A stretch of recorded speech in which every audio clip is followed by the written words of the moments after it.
Is it me, or does it get harder and harder every day to decipher what is real anymore and what is AI? ChatGPT, I love ChatGPT. I love it. ChatGPT is fantastic.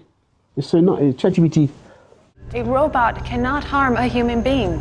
The first. I think AI will probably, most likely, sort of lead to the end of the world, but in the meantime. Long term. But mental health professionals say similar to drugs, alcohol, and gambling, the instant gratification of AI and what it provides can be addictive. According to MIT research, using ChatGPT to do tasks such as reading and writing for you causes significant cognitive decline, and the damages might be permanent.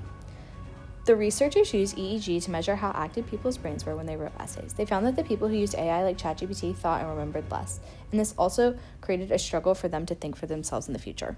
He finds that ChatGPT could be linked to loneliness for some frequent users.